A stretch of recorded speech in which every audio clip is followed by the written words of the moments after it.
7월과 8월 예레미야 말씀을 묵상하는데 예레미야 말씀에서 대단히 좀 중요한 내용이 있습니다. 이번 주 본문이기도 한데 제가 언젠가는 좀 나누면 좋겠다. 그리고 수요 예배뿐만 아니라 주일 전체 예배 때도 한 번은 나눴으면 좋겠다 했던 말씀인지라 제가 조금 오늘 나누고자 합니다. 왜 새 언약인가 라는 제목으로 함께 나누죠. 예수님께서 제자들과 마지막 식사를 하실 때 그 내용을 마태복음 26장 27절 28절에 이렇게 기록합니다. 또 잔을 가지사 감사기도 하시고 그들에게 주시며 이르시되 너희가 다 이것을 마시라. 이것은 죄 사함을 얻게 하려고 많은 사람을 위하여 흘리는 바 나의 피 곧 언약의 피니라. 이렇게 말씀하시고요. 같은 내용을 누가복음 26장 20절에서는 저녁을 먹은 후에 잔도 그와 같이 하여 이르시되 이 잔은 내 피로 세우는 새 언약이니 곧 너희를 위하여 붓는 것이라. 예수님께서 마지막 공생애의 시간 속에 제자들과 만찬을 하실 쯤 내가 추후에 흘리는 이 피는 새 언약을 이루는 피다라고 말씀을 하심으로써 십자가 사건이 새 언약과 아주 그 밀접한 관련이 있다는 것을 예수님 자신이 이렇게 나타내고 계십니다. 그러니까 새 언약이라고 하는 것이 대단히 중요합니다. 사실은 제가 지금 말씀드린 것처럼 예수님께서 자신이 흘리시는 피가 새 언약을 이루기 위한 피라고 말씀하실 정도니까 이것이 얼마나 중요한가라고 하는 것을 우리가 절감할 수 있습니다. 그러면 예수님께서 말씀하신 새 언약은 무엇일까? 아주 대표적으로 그리고 확연하게 나타난 본문이 오늘 예레미야 31장 31절부터 읽었던 34절까지의 말씀입니다. 이것을 새 언약이다 이렇게 이야기를 하는데요. 새 언약이 있으면 뭐가 있겠습니까? 옛 언약이 있겠죠. 옛날 언약이, 그죠? 그러면 옛 언약은 무엇일까? 먼저 그것을 한번 살펴볼 필요가 있는데요. 출애굽기 19장 5절에서 6절 말씀입니다. 제가 한번 읽겠습니다. 세계가 다 내게 속하였나니 너희가 내 말을 잘 듣고 내 언약을 지키면 너희는 모든 민족 중에서 내 소유가 되겠고 너희가 내게 대하여 제사장 나라가 되며 거룩한 백성이 되리라. 그래서 너희는 나의 소유가 되고 나는 너희의 하나님이 되며 너희는 내 백성이 되는 관계, 이것이 바로 하나님께서 이스라엘과 체결한 중요한 언약입니다.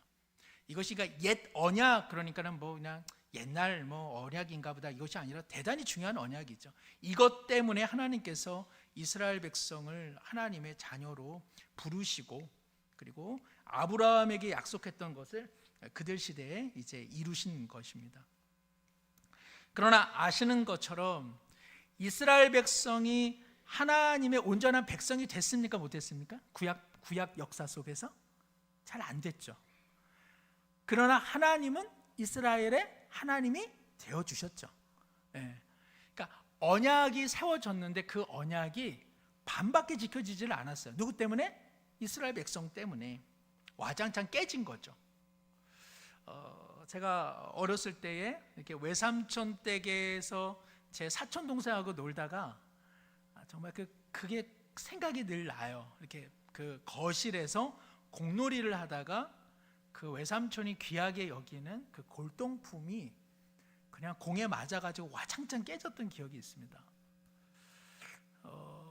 네가 이 집의 아들이니까 네가 했다고 해. 그래가지고 제가 위기를 모면을 했었는데요. 그게 낫잖아요, 그죠? 그래도 니네 거니까 네가 깬 게 난 거죠. 근데 그때 저는 잔상은 남아 있습니다. 너무너무 와 죽었다, 큰일 났다. 저는 그게 무슨 꼭 그거 같아요. 고려자기? 제가 생각하기에는 당시 어디 그죠? 어디 굴러다니는 거 누신 것 같은데 느낌에는 무슨 어디 고려청자 깬 것 같은 느낌이었습니다. 언약이 깨졌다는 것이죠. 그래서 오늘 말씀 32절에 보면 그 하반절에 내가 그들의 남편이 되었어도 그들이 내 언약을 깨뜨렸다. 무슨 언약? 하나님의 백성이 되는 그 언약을 너희가 깨뜨려 버렸다. 내가 너희들의 남편이 되어 주었다. 그러나 너희는 그 언약을 깨트린 인생이 되었다, 그렇게 말씀합니다. 친구의 장례식장에서 막 돌아온 이 아내가 이제 돌아오면서 남편에게 이야기합니다. 여보, 당신 혹시 나 죽으면 재혼할까? 그러니까는 남편이 그런 일은 없어. 그런 말도 안 되는 소리는 그만두시오. 그랬더니 여자가 또 물어봅니다. 아내가, 그래도 세상 일 모르잖아. 내가 혹여라도 무슨 병에 걸려서 죽으면 재혼할 거야, 안 할 거야? 그러니까 남편이 그만해라고 이야기했죠. 이 아내가 또 묻습니다. 혹시 그런데 재혼을 하면 그 여자가 우리 집에 살까? 그러니까 남편이 넘어가 버렸습니다. 글쎄, 은행빚도 다 갚았고 뭐 우리 집은 안락하지 않소? 그러나 그 말도 안 되는 소리 그만하시오. 그 또 아내가 말을 합니다. 혹시 그 여자가 이 차도 몰까? 그러니까 남편이 말하죠. 계속 주차만 해둘 수는 있나? 뭐 그 사람도 자동차 면허가 있으면 몰 수 있겠지, 그랬습니다. 또 아내가 묻습니다. 내가 옷이 많잖아. 혹시 내 옷을 입을까? 글쎄, 혹시 뭐 사이즈가 맞으면은 입을 수도 있겠지. 그러나 이제 그 말도 안 되는 소리 그만하시오. 그랬는데 아내가 말합니다. 여보, 혹시 그 내가 얼마 전에 샀던 그 골프채 있잖아. 그 골프채를 그 여자가 사용할까? 그러니까 그때 남편이 아니, 그 여자는 왼손잡이야. 이렇게 이야기를 했다고 합니다. 예. 이런 것만 기억하시지 마시고, 하나님께서 나는 너희들의 신실한 남편이었으나 이스라엘 백성 너희는 나를 떠나 언약을 파기했다라고 이제 하나님께서 말씀하시죠. 그 현실이 무엇이죠? 북이스라엘이 아수르에 의해서 패망되고 그리고 남유다가 바벨론의 속국이 되는 현실이었습니다. 그런데 가장 어두운 이 현실 속에서 성경에서 가장 위대한 언약, 바로 그 언약, 새 언약이 바로 여기서 선포되고 있다고 하는 것은 놀라운 일입니다. 그러니까 가장 비참한 때, 가장 절망적인 순간에 하나님께서는 가장 위대한 언약, 영원히 파기되지 않을 언약을 지금 선포하고 있는 것이죠. 그러면 이 새 언약은 어떤 면에서 새 언약일까요? 33절에 보시면 그러나 그날 후에 내가 이스라엘 집과 맺을 언약은 이러하니, 내용이 뭐냐면 곧 내가 나의 법을 그들의 속에 두며 그들의 마음에 기록하여 나는 그들의 하나님이 되고 그들은 내 백성이 될 것이라, 이렇게 말씀하십니다. 내용적으로 보면 나는 너희들의 하나님이 되고 그들은 나의 백성이 된다라고 하는 이 언약의 내용은요, 옛날 언약과 같습니까? 틀립니까? 사실은 똑같습니다. 똑같은 것을 가지고 지금 하나님께서 새 언약이라고 말씀하고 있습니다. 왜 새 언약일까요? 이것을 알기 위해서는 그 이스라엘 백성들의 당시의 마음 상태를 우리가 한번 기억해 볼 필요가 있습니다. 이것은 뭐 이스라엘 백성이 아니라 우리 자신이죠. 예레미야에서 인간의 마음에 대해서 유명하게 판단한 구절이 있는데 어떤 내용이죠? 심히 부패한 것이 사람의 마음이다, 이렇게 되어 있습니다. 그러면서 예레미야서에서는 인간 마음의 부패성에 대해서 세 가지를 이미지하고 있는데요. 하나는 비누입니다. 비누. 인간의 마음은 얼마나 이렇게 죄로 가득 차 있는지 잿물로 그리고 비누로 씻어도 전혀 씻겨 나가지 못한다, 이렇게 되어 있고요. 두 번째는 인간의 마음은요, 금강석 철필로 죄가 마음판에 기록되어 있다, 이렇게 되어 있습니다. 금강석이라고 하는 것은 이제 그 다이아몬드입니다. 다이아몬드. 아몬드가 죽었어요. 그걸 뭐라고 해요? 영어로 다이아몬드라고 그래요. 다이가 죽었다라는 뜻이고 아몬드 아닙니까? 그래서 그러니까 이제 농담이고, 그러니까 보석이 얼마나 강합니까? 그 보석에 무언가를 새기려고 하면 더 강한 거, 그게 바로 금강석 다이아몬드인데, 우리의 마음판에 금강석 철필로 죄가 기록되어 있다고 예레미야는 고발하고 있습니다. 세 번째는 표범입니다. 표범. 구스인이 아무리, 그러니까 오늘 우리로 얘기하면 흑인이 아무리 어떤 노력을 해도 그 피부 색깔을 변색시킬 수 없고, 표범이 어떠한 노력을 해도 그 반점을 거둬낼 수 없는 것처럼 인간이라고 하는 이 사람은 전혀 선을 행할 능력이 없는 그러한 형편에 놓여 있다. 그것이 바로 이스라엘 백성과 우리의 현주소였던 것이죠. 그렇기 때문에 하나님께서 여기 새 언약을 체결한다라고 하는 것은 그러한 우리의 마음 그대로를 남겨두고서는 언약이 체결되지가 않습니다.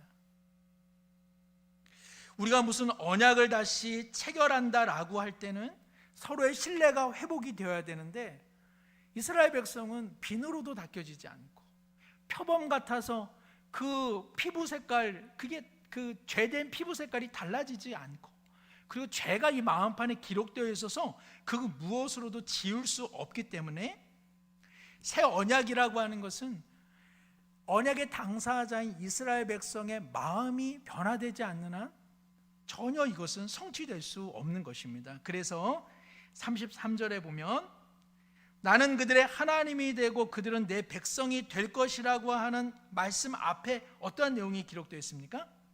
그러나 그날 후에 내가 이스라엘 집과 맺을 언약은 이러하니, 함께 읽을까요? 곧 내가 나의 법을 그들의 속에 두며 그들의 마음에 기록하여, 이렇게 되어 있습니다. 하나님의 마음이 어디에 기록되어 있다고요? 너희들 마음판에 새롭게 기록된다. 이전에는 무슨 마음판이었죠?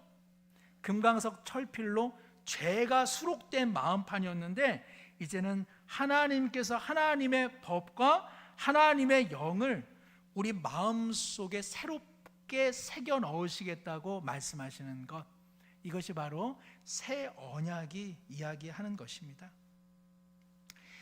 옛날 그 구약 백성들은 하나님의 법이 마음에 기록되어 있지 않았다는 것입니다. 어디에 기록되어 있었죠? 십계명 돌판에 기록되어 있었습니다. 마음 밖에 기록되어 있었습니다. 마음에는 죄가 기록되어 있었고요. 그리고 하나님의 법은요, 마음 돌판에 기록되어 있었기 때문에 언제나 그들은 하나님의 말씀을 따르기가 역부족이었습니다. 우리가 그런 이야기 잘 하죠. 또 지금도 유대인들은 그렇게 합니다. 하나님의 말씀을 손목에 메고 미간에 붙이고 문설주와 바깥문에 기록하라, 이렇게 되어 있습니다만은 지금도 유대인들은 그렇게 하고 구약 백성들이 그렇게 열심히 했는데도 불구하고 하나님의 말씀을 따르는데 성공했습니까? 못했습니까? 못했단 말이죠. 왜 그렇다고요? 하나님의 말씀이 마음판에 기록되어 있지 못했기 때문에 그렇습니다. 역으로, 그러면 구약의 백성들 중 그래도 하나님의 말씀에 신실하게 따랐던 인생들은 뭐라고 할 수 있어요? 하나님의 말씀이 마음판에 먼저 기록되었던 사람이라 이야기할 수 있는 것이죠. 하나님의 말씀이 마음판에 기록된다라고 하는 것은요, 이렇게 예를 들어볼 수 있습니다. 만약에 이제 새벽이나 혹은 한밤에 운전을 합니다. 신호가 걸렸어요. 아무도 보는 사람이 없어요. 신호등 앞에서 정차를 해야 될까요? 말아야 될까요? 할 수 있겠죠. 나는 원래 법을 지키는 사람이야 라고 해서 지키는 이 사람을 뭐라고 이야기해요? 자율적인 사람이라고 이야기하는 것이죠. 이 사람은 양심이 작동하여 누가 보든 안 보든 간에 자율로 그 법을 지키는 사람. 두 번째, 딱 그 법규를 어기려고 했는데 카메라가 자기를 향해서 쓱 하고 보고 있어요. 이럴 때 지키죠. 이럴 때 지키는 것은 어떻게 지키는 거죠? 타율이죠, 타율. 벌칙금과 벌점 때문에 지키는 거지 마음에 나는 지켜 이런 것이 아니죠. 외부의 강제적인 규정 때문에 지키는 것이죠. 우리 옛날 일이겠습니다만, 그죠? 고3들 학교 급훈이 뭐라고 되어 있는 거예요? 엄마가 보고 있다, 그죠? 그럼 이제 아이들이 이렇게 좀 움찔거리게 되는 것이죠. 마음속에 새겨지지 않은 것, 그것을 타율이라 말하고요. 마음속에 양심이 작동되어 지키는 것, 그걸 자율이라고 말합니다.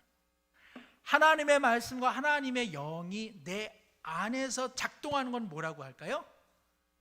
굳이 한자로 표현하자면 신율이라고 할 수 있습니다. 신율, 하나님의 뜻과 하나님의 마음이 내 안에서 작동하는 것. 다만 양심이 나를 규정하는 것을 넘어서서 하나님의 말씀과 그 영이 내 안에서 작동하는 것, 그것을 뭐라고 이야기한다고요? 그것을 바로 새 언약의 백성이다.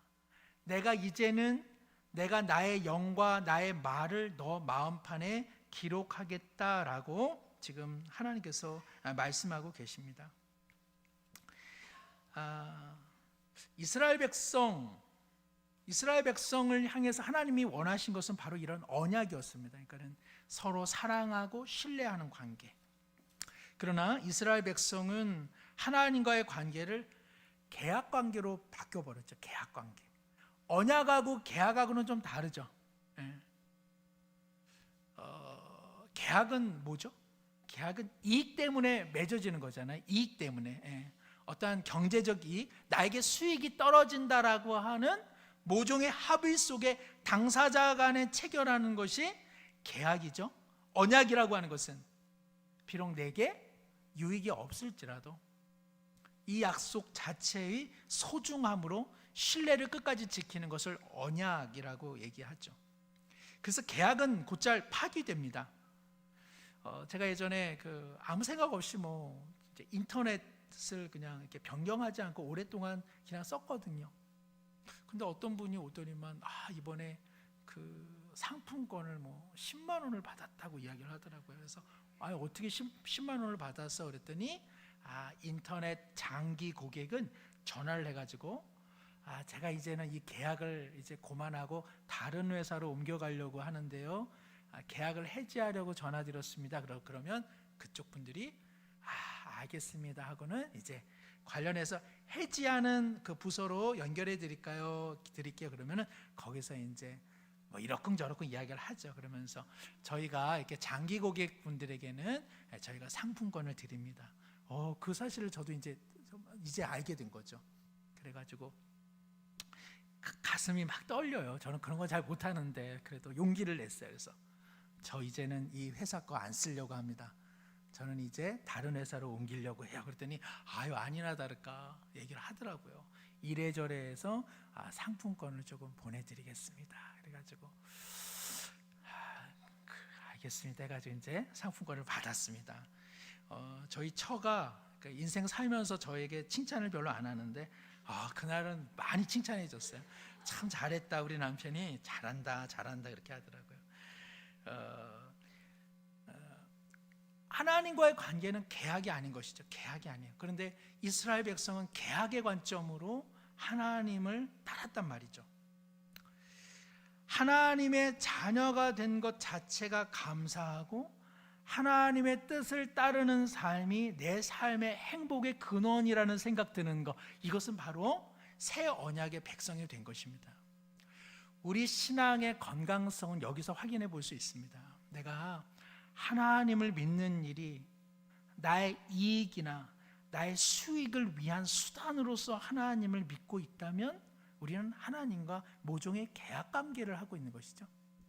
그럴 때 하나님의 뜻은 언제나 외부에 있습니다. 우리 마음속에 있지는 않아요. 그러나 내 삶에 하나님이 좋고 하나님의 은혜가 늘 감사하고 그리고 늘 부족하지만 하나님 뜻대로 살고자 하는 그런 거룩한 열정들이 내 안에 있다면 우리는 새 언약의 백성이고요. 그것이 바로 하나님의 영광, 하나님의 말씀이 우리 마음판에 기록되어 있기 때문에 그런 것입니다. 그러나 이 일은 어떻게 이루어졌냐? 바로 그것이 예수 그리스도의 죽으심 사건과 연관이 되어 있는 것입니다. 하나님께서 이제는 새 언약의 백성이야 라고 말함으로써 그들이 새 언약 백성이 되는 것 아니죠. 우리가 그런다고 해서 새 언약 백성이 되는 것이 아닙니다. 새 언약 백성 되기 위해서는 마음의 변화가 일어나는데 마음의 변화가 일어나게 하는 것은 그리스도의 죽으심 외에는 인간은 마음의 변화가 절대로 일어나지 않습니다.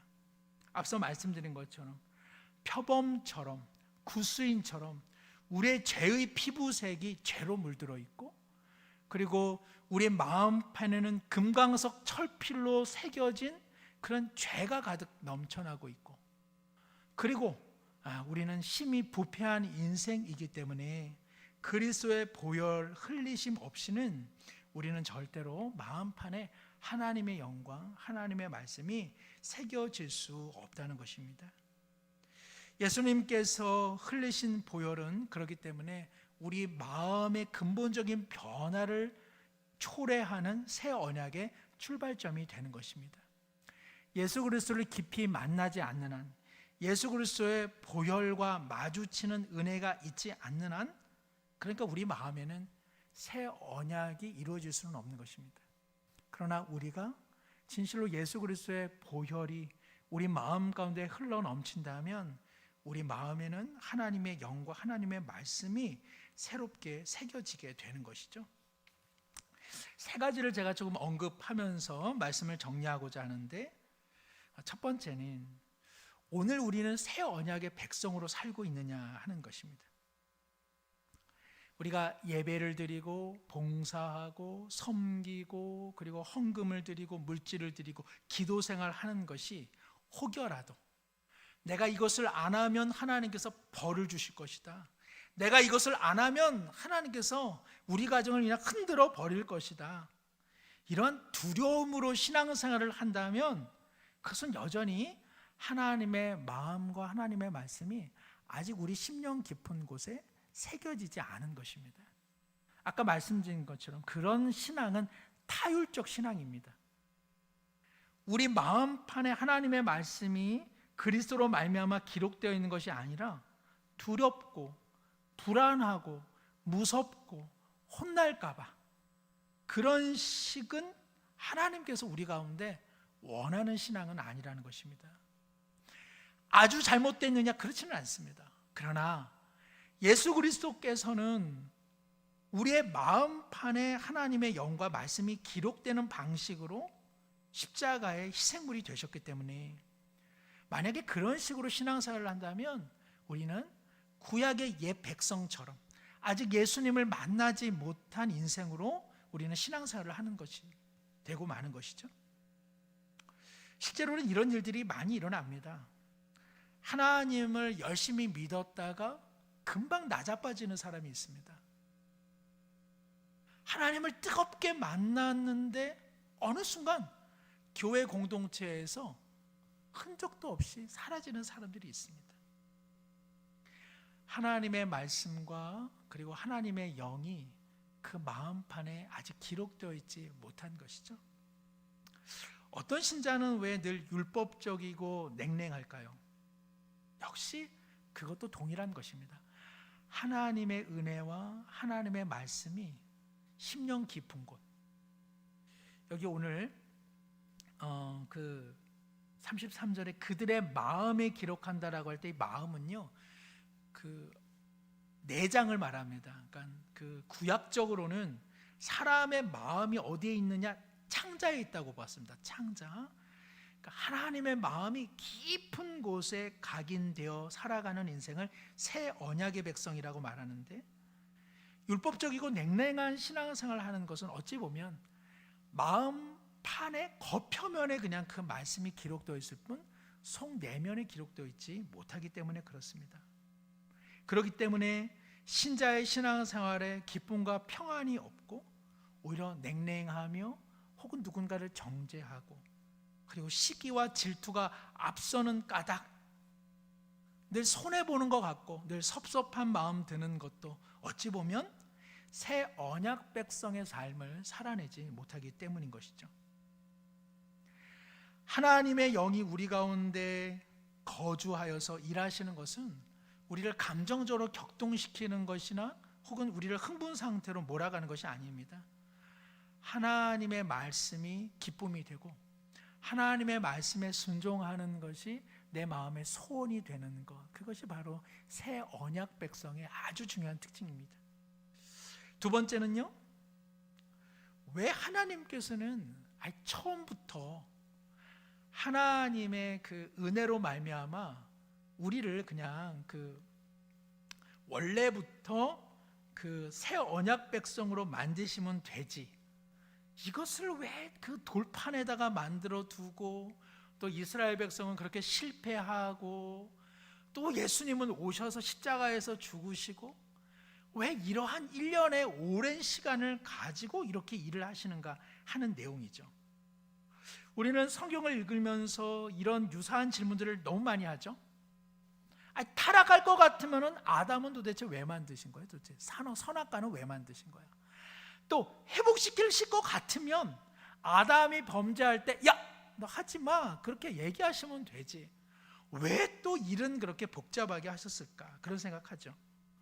이스라엘을 출애굽시키실 것 같으면 애초 어디에 들어가지 못하게, 애굽에 가지 못하게 하시지. 이스라엘이 망하여 70년 만에 바벨론에서 돌아오게 할 것 같으면 이스라엘을 망하게 하지 마시지, 뭘 또 그것을 무너뜨리셨다가 포로로 가게 했다가 또 70년 만에 돌아와서 예루살렘 성전을 또 복원시키는, 왜 하나님은 이런 식으로 일을 하실까? 우리 이런 질문 할 수 있습니까? 없습니까? 하죠. 우리 충분히 할 수 있습니다. 우리가 살아가면서도 이런 질문 많이 하죠. 산에 올라가서 살아요, 안 살아요? 어차피 내려오잖아요. 근데 뭐 타러 거기를 올라갑니까? 그죠? 산에 밥을 왜 드십니까? 도대체 밥을 먹고 화장실 가서 비워내고 또 밥을 먹어요. 먹어도 없어지는 놈의 밥을 우리는 또 먹습니다. 그죠? 공부를 우리 왜 합니까? 애들이 질문하잖아요. 엄마, 이 공부 하나 쓸모가 없는데 나 왜 하죠? 라고 할 때 뭐라고 그러세요? 나중에 나 언젠가 써먹어? 써먹나요? 임마, 공부해야 할 거야. 너는 그래서 글러먹은 거야? 뭐 이런 것, 이렇게 되죠. 태어나면 죽습니까? 안 죽습니까? 죽죠. 죽을 텐데 뭘 열심히 삽니까? 나 태어나서 가만히 죽으나 열심히 해서 죽으나 다 매일 일반인데요. 밤에 잘 텐데 아침에 못하러 일어납니까? 왜 이불을 왜 갭니까 도대체? 그냥 놔두지, 또 잘 텐데. 다르죠. 아침에 일어나서 밤에 다시 잠자리에 들어가는 인생과 아침에 일어나서 잘 때까지 계속 이부자리에 있는 인생과는 같습니까? 다릅니까? 내용이 다르잖아요. 아침에 일어나서 사람을 만나고 일과를 감당하고 그럼 무언가라도 하나 배울 때에 그 하루에 뭔가 채워지죠. 사람을 만나고요, 그리고 자신의 성취를 누리고요, 혹은 실수해서 실패하기도 하고요, 좌절하기도 하고요, 그리고 또 기쁨이 있기도 하고요. 하루 인생 가운데 움직인 인생과 가만히 있는 인생하고는 차이가 있게 되는 것입니다. 어차피 내려오는 산이라 하여 우두커니 집에 있는 사람과 산에 갔다가 집에 온 사람은 다른 거잖아요. 바람을 경험했고요, 꽃을 경험했고요, 새들의 노랫소리를 경험했고요, 도토리묵도 먹었고 파전도 먹고 내려온 것 아니겠습니까? 하나님께서 우리를 하나님의 자녀가 되게 하시는 일에 과정을 반드시 밟게 하신다는 것입니다. 하나님은 뚝딱 만드시는 것을 원하지 않습니다. 우린 그것을 어디서 봅니까? 광야에서 예수님에게 걸었던 사단의 시험이 너 그 능력으로 그냥 뚝딱 만들어, 왜 이 고생하는 거야? 라는 질문 아니었습니까? 예수님은, 하나님은 철저히 과정을 밟아가시고요, 그리고 예수님께서도 철저히 십자가의 과정을 밟아가십니다. 하나님께서는 우리로 하여금 과정을 밟아 하나님의 자녀로 온전케 하시는 그러한 섭리로 우리를 다스리고 계시다는 사실이죠. 과정에는 뭐가 있습니까? 실패가 있죠. 과정에는 늘 실패가 있습니다. 시험을 보면 틀리죠. 틀리면서 어떻게 됩니까? 배우죠. 형제가 어떻습니까? 싸우죠. 싸우면서 우애가 생기죠. 부부들이 어떻습니까? 지지고 볶죠. 그러면서 서로 조화를 이뤄냅니다. 과정 없이는 만들어지는 것이 없습니다. 하나님께서는 철저히 과정을 만들어 가시고 그 과정 속에서 하나님과 우리의 깊어져 가는 관계, 바로 우리의 믿음 생활이라고 하는 것은 계약이 아니라는 것입니다. 그렇게 이익 하나를 두고 하나님이 서명하고 내가 서명하는 그런 계약 같은 그러한 기독교 신앙이란 없고, 하나님의 허용된 범위 속에서 때로는 실패하고 때로는 죄를 저지르고 때로는 허물로 넘어진 자리에서 다시 우리의 역부족과 우리의 연약함을 고백하며 다시 일어서고 길을 가고 실패하고 넘어지고 울고 후회하고 다시 하나님의 은혜를 구하고, 그런 일련의 과정, 그러면서 하나님의 사랑의 깊이를 알아가고 하나님의 사랑의 깊이와 길이와 넓이와 높이를 알게 되는 것, 그것이 바로 기독교가 말하는 신앙인 것입니다. 뭐 하나 40일 기도해가지고 받아내는 거, 뭐 하나 드려서 그 드린 만큼 하나님께서 내게 응답해 주시는 거, 이런 것이 아니라 우리의 모든 일상, 우리의 모든 세월, 하나님께서 우리 가운데 허락한 환경 속에서 하나님의 마음을 내 안에 채우는 것, 이것이 바로 새 언약 백성의 신자다, 이렇게 하나님은 말씀하고 계십니다. 세 번째는요, 새 언약 백성으로 산다는 것은 훈련이 필요합니다.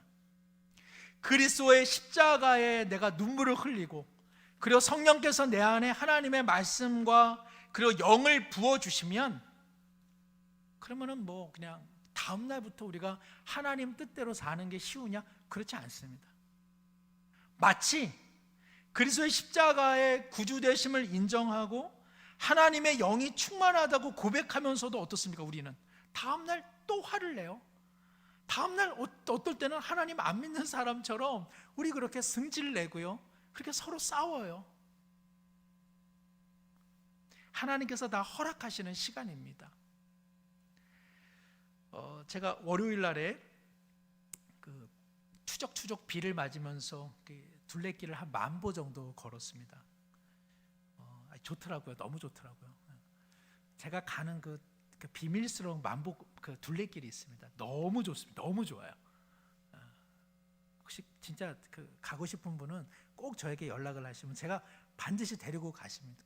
그래서 좋은 찻집에서 제가 커피 한 잔도 꼭 모시도록 하겠습니다. 월요일은 안 됩니다. 이제 월요일은 제가 혼자 가야 됩니다. 그런데 제가 가면서 그런 생각했습니다. 이거 이렇게 해도 배는 나와 있는데 한 끼만 안 먹어도 배가 썩 들어가면 얼마나 좋을까? 그렇게 하나님이 만드시면 얼마나 좋은가? 이게 왜 이럴까? 왜 이렇게 만드셨을까? 근데 생각해 보니까, 그러면 밥 한 끼를 먹어서 배가 들어가면 다시 밥을 먹으면 어떻게 되겠습니까? 배가 한 끼만큼 나오겠죠. 2그릇을 먹으면 어떻게 겠습니까? 볼록볼록 또 나오겠죠. 3그릇을 먹으면 더 나오겠죠. 곱빼기 먹는 분 아시죠? 그런 분들은 얼마나 더 크게 나오겠습니까? 몸이라는 것이 정직해서 단련해야만 건강이 유지되는 것이죠. 단련이라고 하는 말은요, 쇠를 달구다라고 하는 단과 또 똑같이 쇠를 달구다라고 하는 연자가 만났다고 합니다. 1000번을 달구다라고 하는 것이 단자고요, 10,000번을 달구다라고 하는 것이 이 연자입니다. 단련이라고 하는 말은 또 다른 의미로 귀찮은 일들을 계속 반복하는 것을 의미합니다. 어떤 사람이 단련되어 있다라고 하는 것은요, 하늘에서 뚝 은혜 받아서 하루아침에 바뀐 사람 아닙니다. 반복적이고 귀찮고 아무 의미 없는 그 일들을 수천 번, 수만 번 하여서, 그래서 그 일들이 이제는 그 사람의 일부가 되어 움직이는 삶, 그것이 바로 성경이 말하는 단련이라는 말이고요, 사실은 제자가 되었다라는 말도 바로 그와 같은 의미입니다. 하나님의 말씀과 영으로 삶을 살아가 그 후로부터는 그렇게 살아가는 것이 예수님을 닮은 인생이 되는 것, 그것을 바로 제자라고 할 수 있는 것이죠. 우리 모두 새 언약의 백성이라고 하는 은혜 가운데 우리 모두 놓여져 있습니다.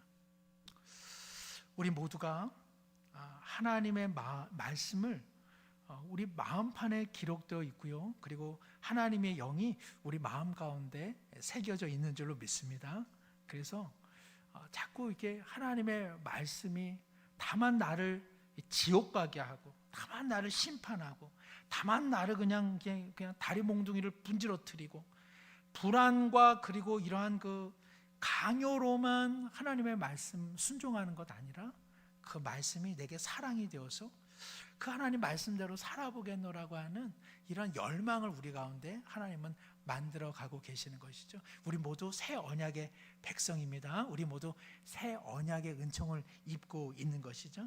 그런 사랑을, 또 그런 은혜를 우리 모두 꼭 기억하면서 내 마음에는 하나님의 은혜가 기록되어 가는구나, 하나님의 영이 내 안에는 충만하구나, 이 마음으로 우리의 무더운 시간들을 보내기를 소망합니다. 기도하겠습니다. 하나님 아버지, 하나님의 사랑과 말씀이 외부에 기록되어 있지 않고 그리스도의 십자가로 말미암아 죄악으로 물든 이 마음판에 영원한 사랑으로 새겨져 있으니 진실로 감사를 드립니다. 우리 모두 억지로 하나님을 사랑하거나 우리 모두 계약과 이익관계로 하나님을 섬기는 이 아무도 없습니다. 그리스도의 사랑이 확증되어서 우리 하나님을 더 사랑하며 하나님의 말씀과 아버지의 마음에 일치된 삶을 살기를 원하오니 아버지, 진실로 새 언약 백성답게 훈련받으며 연단받으며 우리 모두 살아가게 하여 주옵소서. 무더운 시간 속에서도 우리의 마음이 물이 바다 덮음같이 하나님의 은혜가 출렁이고 일렁이고 있다는 사실로 말미암아 그야말로 기쁨과 감사로 7월과 8월을 새 언약 백성답게 살아가게 하여 주옵소서. 예수님의 이름으로 기도드립니다. 아멘.